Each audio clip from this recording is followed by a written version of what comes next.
Pentecostal Controversy. Atong basahon ang Buhat Kapitulo 2, versikulo 1 hangtod 22. Sa pag-abot sa adlaw sa Pentecostes, nagkatigom silang tanan sa kadapit. Kalit lamang nga may tingog gikan sa kalangitan, nga sama sa makusog nga hangin, nga milukop sa tibok balay, di naglingkod silang tanan. Unya mitungha ang daw mga dila, o daw klayong napikas-pikas, o mitugdon kini sa matagusa. Gikunsaran silang tanan sa Espiritu Santo, o misugodayan silang sulti, o lain-laing pinulungan. Lilamdagan sa Espiritu Santo. Diha ana ay daghang matuong Hudiyo, nga nanimuyo sa Jerusalem, gikan sa naglainlaing nasod sa kalibutan. Sa pagkadungog nila sa maong tingog, nagkatigom ang dakong panon sa katawhan. Nakurat sila, kay ang matag usa nakadugman kanila, nga nagsulti sa kaugalingong pinulungan. Sa kakurat na tingala o nakaingon gayud sila, dili ba mga taga Galilea man ang tanang namulong? Nganong nakadungog man kita kanila nga namulong sa kaugalingon natong mga pinulungan? Dinhi may taga Parsya, Media, Elam og Mesopotamia, Hudia, Kapadusya, Punto ug Asya. Ang uban kanila gikan pa sa Phrygia, Pamphylia, Ehipto og sa mga bahin sa Libya nga sakop sa Cyrene. Mga dumuduong gikan sa Roma, mga Hudyong langyaw nga nagtuo sa Judaismo nga taga Krita ug Arabia. Nakadungog kita kanila nga nagwali sa nabuhat sa Dios nga manunubos sa kaugalingon natong pinulungan. Natingala sila, dako ang ilang kahibulong og nagpangutan-anay sila sa usag-usa. Unsay kalugan niini? Apan ang uban nga tawa og mingon, hubog sila. Namulong si Pedro.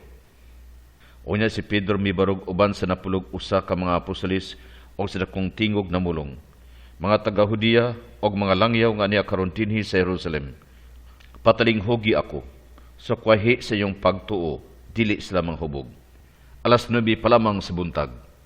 Sa pagkatinuod, nahitabo na ang giingon ni Propeta Joel. Sa katapusang adlaw, nag-ingon ang Diyos, ibubo ko ang akong espiritu sa tibok katawhan. Musulti ang inyong anak pinaagi sa Espiritu Santo. Ang inyong mga batanon makakitag mga talan-awon, og magdamgo ang inyong mga ginikanan. Niya ng mga adlawa, ibubo ko ang akong espiritu sa akong mga sulugoon, lalaki og babae, og mamahimong mga propita sila. Maghimo ako mga milagro sa kalangitan, og mga katinglahan sa yuta. Ang adlaw mungitngit, ang bulan mo pula nga sama sa dugo, unya mabot ang dako og mahimayaong adlaw sa Ginoo. Maluwas ang mosampit sa ngalan sa Ginoo. Mga igsoong Israelita, pataling hugi ako sa isulti ko kaninyo bahin kang Hesus nga taga Nazaret. Giila siya sa Dios o gigamhan. Pinagi kaniya, mihimo ang Dios o magamhanang buhat, mga katinglahan o tilimad-on sa inyong taliwala. Klaro kaayo nga ang Pentecost nga kasinatian sa mga apostolis naghatag kanila og supernatural nga kaligdong at tubangan sa mga kadelikado, hulga, kalinaw at tubangan sa makagubot og kalipay taliwala sa kapaitan og pagpanglutos. Sila nagabuhat og mga milagro sama sa pag-ayo sa mga masakiton, nagtudlo nga makusganon og nagsulti og laing pinulungan. Buhat Kapitulo 3, versikulo 1 hangtod 10. Sa pag-adto sa templo ni Pedro ug ni Juan, mga alas 3 sa hapon, ang takna sa pag-ampo, gibit-bit padulong sa templo ang tao nga nabakul sukad pa siyang pagkahimugso. Matag adlaw, gidala siya didto o gibutang sa ganghaan sa templo nga gitawag og matuhom nga ganghaan. Og didto nagpakilimo siya sa mga musulod sa templo. Sa pagkakita niya kang Pedro ug kang Juan nga misulod sa templo, nagpakilimo siya. Mitutok siya kanila og miingon si Pedro kaniya, "Tan-awa kami." Mitutok siya og nagpaabot nga hatagan og bisag unsa. Inay si Pedro mingon, "Wala ako'y pilak ni bulawan, apan unsay aniya kanako akong ihatag kanimo. Sa ngalan ni Kristo ang Nazareno, lakaw." Gigunitan niya ang tungkamot sa makililimos o gitabangan pagbarog. Diha ang mga tiil ni ini naligon. Sa pagtindog niya milokso siya og misugod paglakaw. Mikuyog sa kanila pagsulod sa templo nga naglakaw og nagambak-ambak sa tumang kalipay. Gidayeg niya ang Dios. Ang tibuok katawhan nakakita kaniya nga naglakaw og nagdayeg sila sa Dios. Nailhan nila nga siya ang tao nga kanhi ay naglingkod og nagpakalimos sa matahom nga ganghaan sa templo. Silang tanan natingala og nahibulong sa nahitabo kaniya. Buhat Kapitulo 4 versikulo 30. Ituyhad ang imong kamot aron pag-ayo og paghimog tilimad-on og katingalahan diha kanamo sa ngalan ni Jesus ang santos mong sulugon. Buhat Kapitulo 5 versikulo 12 hangtod 16. Nabuhat ang daghang katingalahang tilimad-on o katingalahan panghitabo taliwala sa katawhan pinaagi sa makamot sa mga apostolis. Nabatasan sa mga magtotoo ang paghimog hiniusang tigom sa balkon ni Solomon. Walay tagagawas nga nangaha sa pag-apil ni adtong higayuna. Bisan tuod gitahod pag-ayo sila sa katawhan. Busa, nagkadaghan ang mga lalaki ug babae nga mituo sa Ginoo. Gidala sa katawhan ang mga masakiton sa kadalanan o gipahigda sa mga lantay ug banig aron iniglabay ni Pedro bisag sa iyang anino lamang malandungan ang pipila kanila. Nagkapundok ang katawhan gikan sa kalunsurang naglibot sa Jerusalem. Gidala nila ang mga masakiton og ang magisamok sa dotang espiritu og nangaayo ang tanan. Ining tanang abilidad sa unang mga Kristiyanos nga gitawag og mga charismatic gifts naa sa kaabundansya sa apostolikanong simbahan. Human sa pagamatay sa katapusang apostolis nga si Juan o sa paglabay sa 50 katuig, kini mga milagrosong gahom nawala.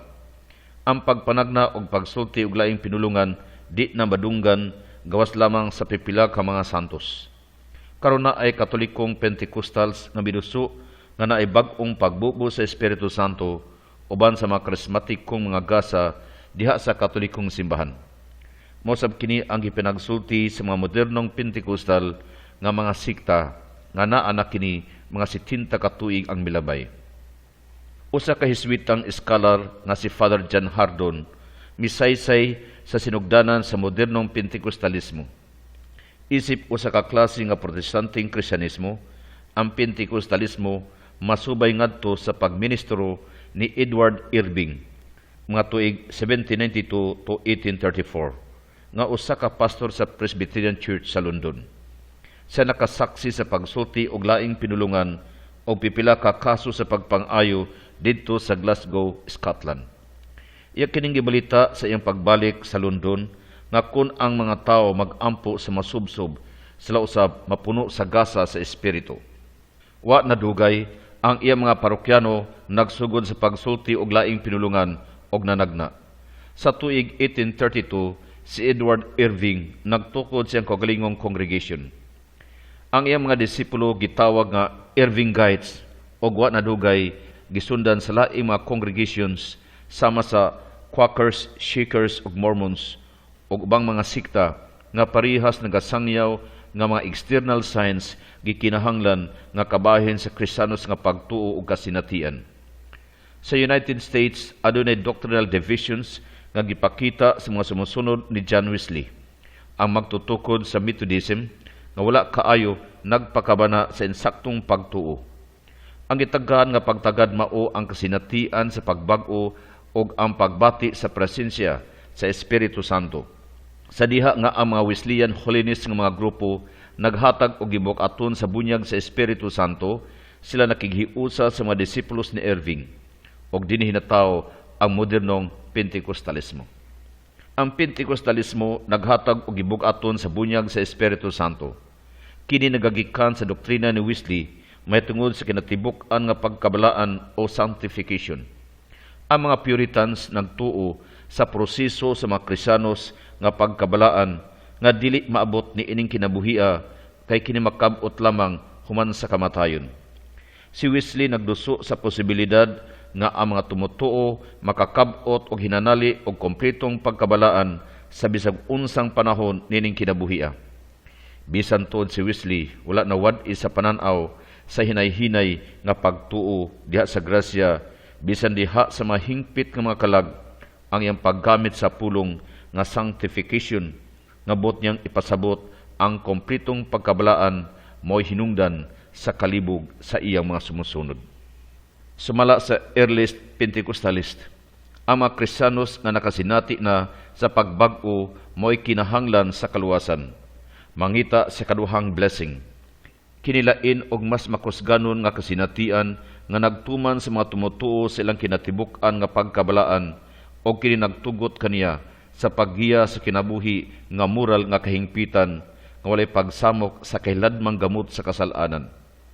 Ang ubang mga manunulat sa holiness naglarawan sa kasinatian nga pagbunyag sa Espiritu Santo. Samtang kini ikaduhang panalangin o blessing, tingali kusog ang emotional nga kasinatian para sa tao nga nakadawat nini, pero kini siya diha sa kahiladman. Isip pagsumada, ang Pentecostal nagtuo nga ang sinugdan sa Pentecostal nga kasinatian mao ang gisgutan sa buhat sa mga apostolis sa Bag-ong Testamento. Mao ang normal nga kasinatian sa tanan nga tumutuo sa bag-ong simbahan o nga ang tanang mga tumutuo hangtod karon kinahanglan makasinati ni adto og magtinguha sa maong kasinatian nga bunyag sa Espiritu Santo. Sila usab nagtuo nga ang Pentecostes nga mao ang pagkunsad sa Espiritu Santo gipadayag diha sa mga external signs sa glossolalia nga mao ang pagsulti og laing pinulungan. Bisan tuod nga adunay kalibog sa mga Protestante o sa mga Katolikong Pentecostals mahitungod sa glossolalia nga mao ang unang timaan sa bunyag sa Espiritu Santo, kinahanglan nga maklaro nga mailhan nga lahi sa makanunayang gasa sa pagsulti o pag-ampo sa laing pinulungan.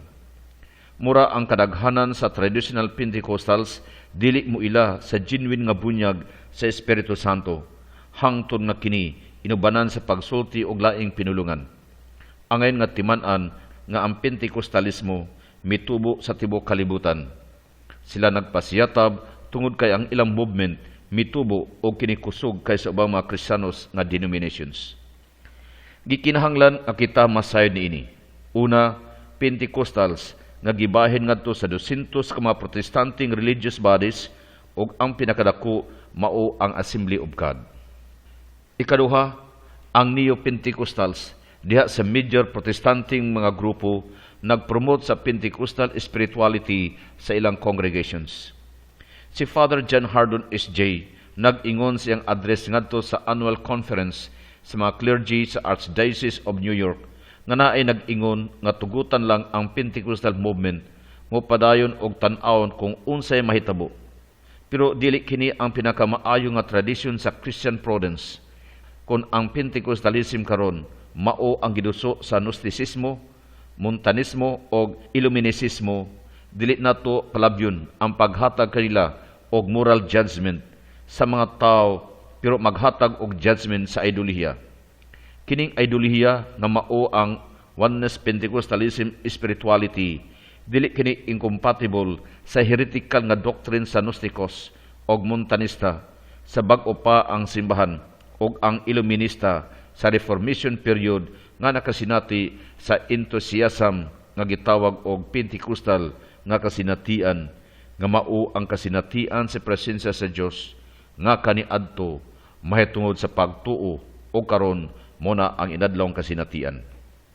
Kining kasinatian sa Katolikong Pentecostalismo gitagaan og kahayag ni Father Hardon nga ang pagkunsad sa Espiritu Santo masabtan sa tulo ka paagi. Una, sa personal nga kasinatian sa presensya sa Espiritu ngadtong nakadawat kaniya.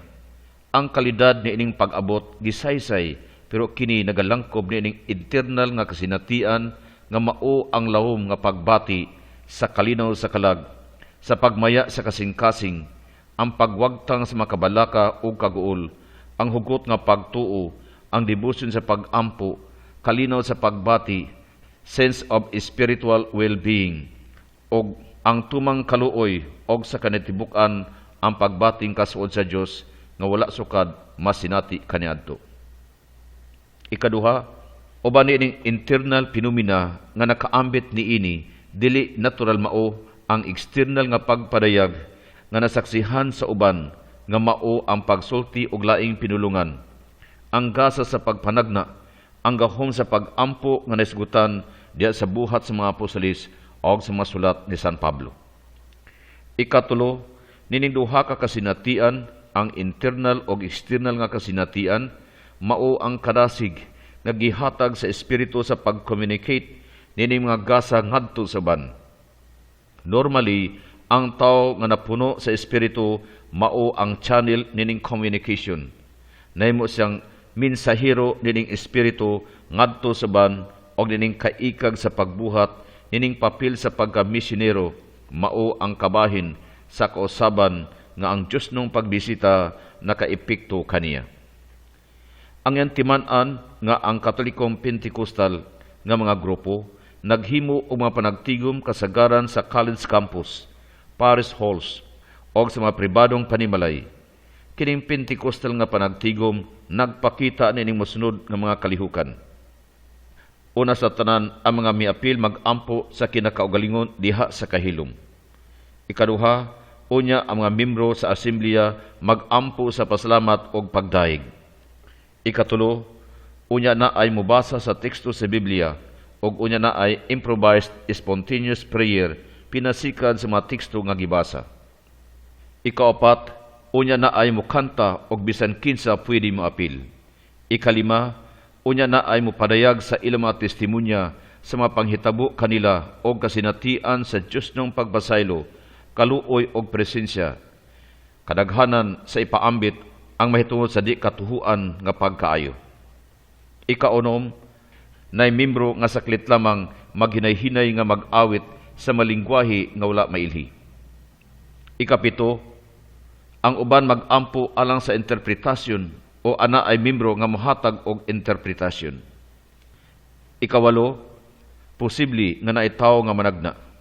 Ikasiyam, musical instruments sama sa gitara ug drums kadaghanan mo itimaan labi na sa mga batan-ong audience. Ikanapulo, paghuman sa meeting na ipaghatagay og kalinaw may tungod sa minitong mga halok. Ikaunsi, sa kada pagpaambit ang kinatibuk ang atmosfera sa tigom bisan tod kundili emotional mailhan nga sama sa protestante mga grupo nga nagpakita og ilhanan nga sama sa revivalist nga panagtigom. Ang central role sa baptism of the Spirit mao'y dakong papel sa Pentecostalistic spirituality. Sumala ni Father F.A. Sullivan, S.J., kining bunyag sa espiritu naghatag og bag-ong kasinatian nga duol sa Dios, bag-ong pag-ampo og pagbasa sa kasulatan, ang bag-ong abilidad aron sa pagtubag sa kun unsay gusto sa Kristiyanos nga kinabuhi nga kaniadto lisod o imposible. Ang tinuod nga hinungdan nini mga kausaban nga maayong pagkalarawan nga bag-ong gahom nga ang usa ka tawo nahibalo nga wala kini kaniadto og siya makasaysay lamang niini nga isip lihok sa Espiritu Santo. Sa daghang higayon kining bag-ong gahom nagpadayag nga usa ka gasa. Karismatik kanhon nga gasa nga kasagaran mao ang abilidad sa pag-ampo sa laing pinulungan. Sa makausap pa, ang problema nga atong giatubang mao kini. Unsa man kining spirit baptism, spirit glossolalia, spirit healing, spirit inspiration ug ubang mga unusual phenomena nga gihatag diha sa pagpadayag sa mga kamot sa mga spirit-filled people sa Catholic Charismatic Healing.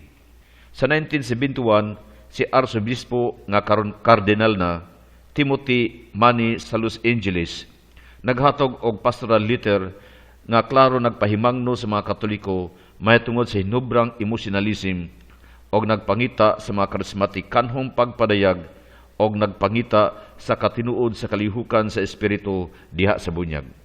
Di padugay sa General Audience, February 28, 1973, si Pope Paul VI nagsaway ni adtong nagpalabas sa mga charismatic kanhong mga elemento labaw pa kay sa natukod na.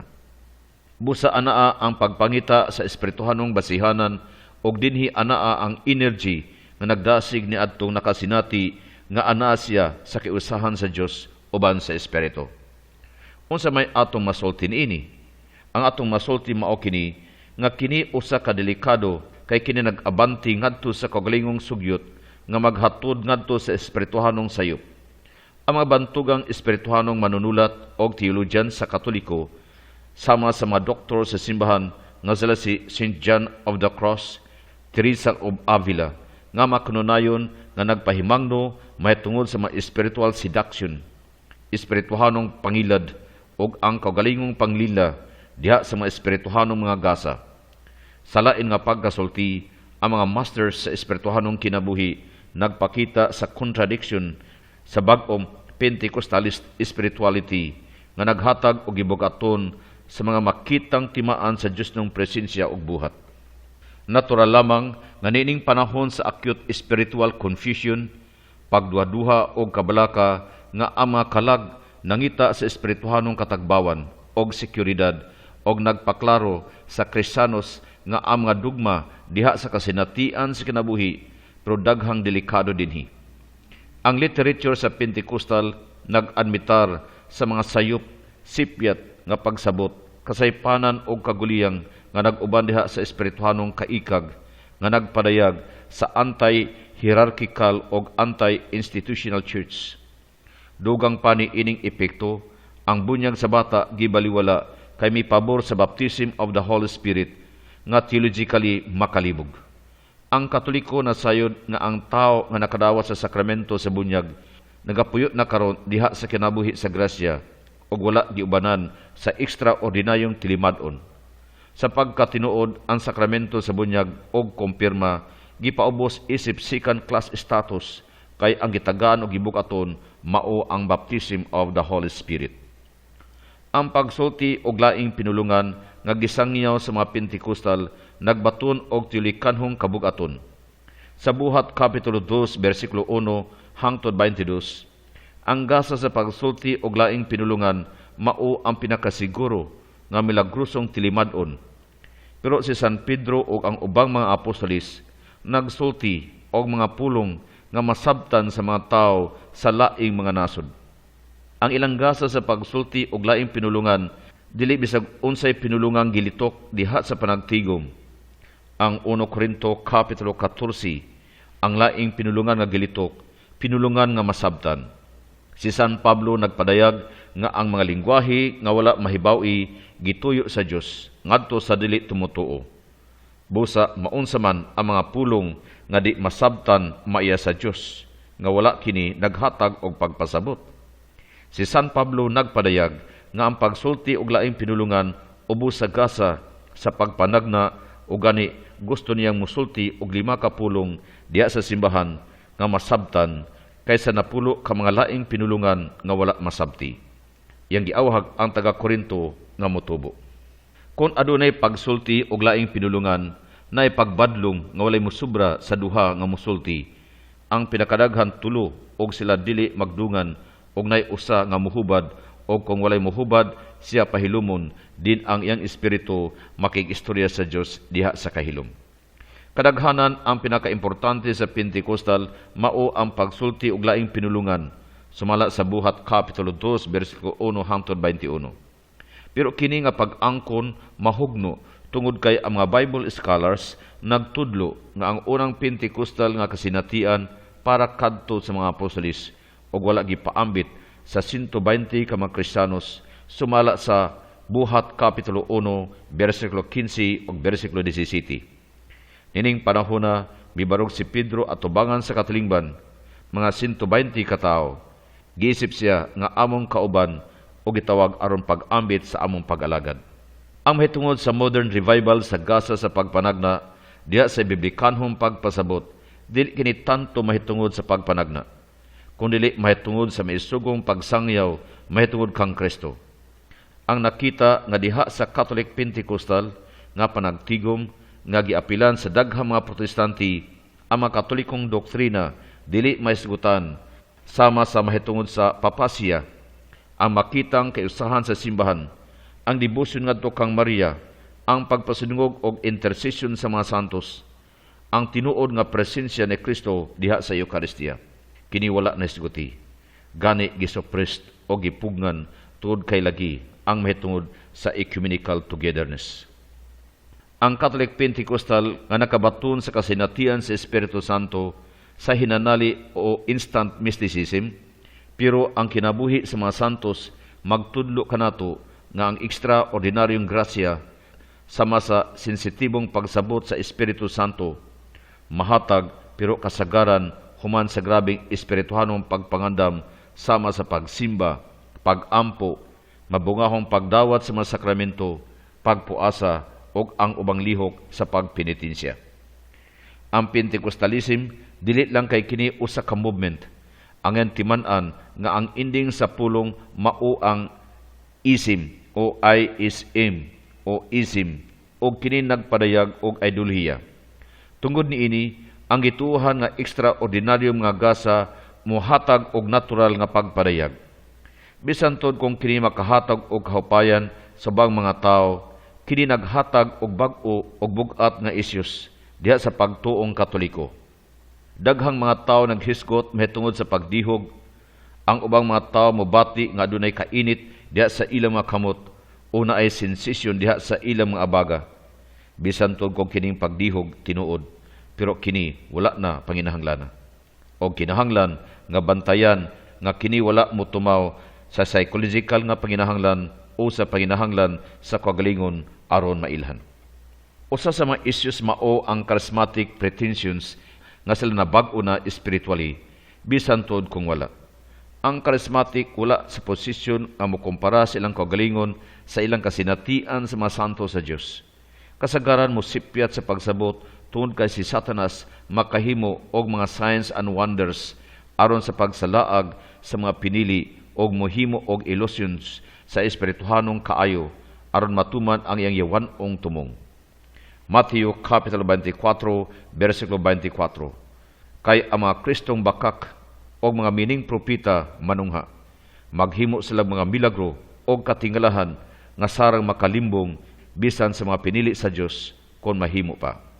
Ang mga spiritual writers sama ni San Ignacio de Loyola nagtudlo nga kining bakakong espiritu makaproduce og kunuhayng mga bertudes sama sa gugma, pasensya, kalipay, paglaom, kalinaw ug uban pa, kay siya usa ka bantugang manglilinla. Ang testimonya sa makasaysayanong simbahan nga kini kunuhay nga bertudes nga gipakita wala gipasika diha sa pagtuo ug pagkasumusunod sa apostolikanong doktrina ug awtoridad, kung dili sa maskara sa espirituhanong garbo ug kahakog. Ang ebanghelyo nagpadayag sa klaro nga si Satanas ug ang iyang mga anghel nga nangapukan naigahom sa pagtuis sa kamaturan og mulibog og mukopya sa Dios nung lihok og magpalabas nga anghel sa kahayag. Kaduhang Korinto Kapitulo 4 versikulo 3 hangtod 4. Gani kun ang ebanghelyo nga among giwali nagpabiling hanap lang ni alang sa nawala. Ang Dios ining kalibutana nagbuta sa salabutan sa wala mutuo aron dili sila makakita sa kahayag sa mahimayaong ebanghelyo ni Kristo ang larawan sa Dios. Ang modernong Pentecostal nag-justify sa ilang pagsulti og laing pinulungan sa 1 Korinto Kapitulo 12 hangtod 14. Pero si San Pablo nagsulat niini tungod kay ang dila o ang pulong tinubdan sa kaguliyang sa simbahan sa Korinto. Bisan tod kung wala siya nagdili, pero siya nakahukon sa pagpakunhod sa iyang kaimportanti. Kini nga teksto layo ra kaayo nga gamiton aron sa pagdasig sa modern revival of tongue, inay sa pagdiscovery. Ang mga Pentecostal mismo nagsulti og nag-admitar nga naay laing mga tinubdan sa pagsulti og laing pinulungan gawas sa Espiritu Santo. O kana agay nga bantayan. Usbon nako, ang mga Pentecostal mismo nagsulti og nag-admitar nga naay laing mga tinubdan sa pagsulti og laing pinulungan gawas sa Espiritu Santo.